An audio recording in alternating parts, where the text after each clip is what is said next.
यशायाह भविष्यवक्ता की पुस्तक अध्याय 32। यशायाह अध्याय 32। देखो, एक राजा धर्म से राज्य करेगा और राजकुमार न्याय से हुकूमत करेंगे, और एक पुरुष मानो आंधी से छिपने का स्थान और बौछार से आड़ होगा। वह मानो निर्जल देश में जल की नालियां और मानो तप्त भूमि में बड़ी चट्टान की छाया होगा। और उस समय देखने वालों की आंखें धुंधली न होंगी और सुनने वालों के कान लगे रहेंगे, और उतावलों के मन ज्ञान की बातें समझेंगे, और तुतलाने वालों की जीभ फुर्ती से साफ बोलेगी।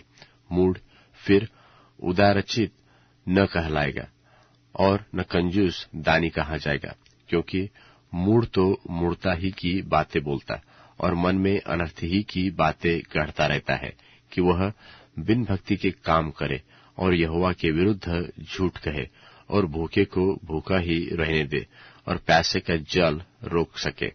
कंजूस के उपाय बुरे होते हैं।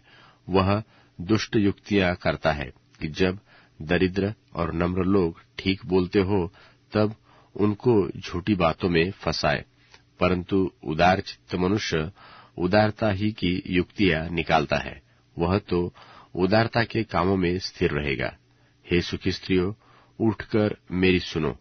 हे निश्चित स्त्रियों, मेरे वचन की ओर कान लगाओ। हे निश्चित स्त्रियों, वर्ष भर से अधिक समय में तुम विकल हो जाओगी, क्योंकि तोड़ने को दाख न होगी और न किसी भांति के फल हाथ लगेंगे। हे सुखी स्त्रियों, थरथराओ। हे निश्चिंत स्त्रियों, विकल हो। अपने अपने वस्त्र उतारकर अपनी अपनी कमर में टाट कसो। हे मनभाव खेतों और फलवंत दाखलताओं के लिए छाती पीटेगी।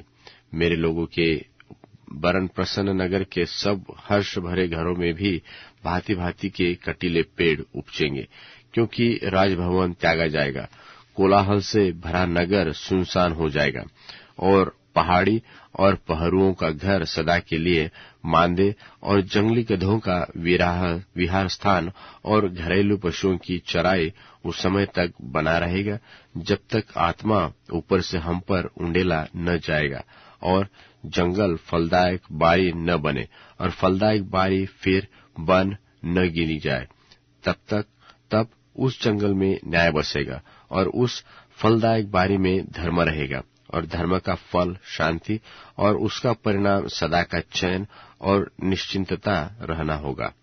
और मेरे लोग शांति से निश्चिंत रहने के स्थानों में और सुख और विश्राम के स्थानों में रहेंगे, परंतु वन के विनाश के समय ओले गिरेंगे और नगर पूरी रीति से चौपट हो जाएगा। क्या ही धन्य हो तुम लोग जो सब जलाशयों के पास बीज बोते और बैलों और गधों को चलाते हो।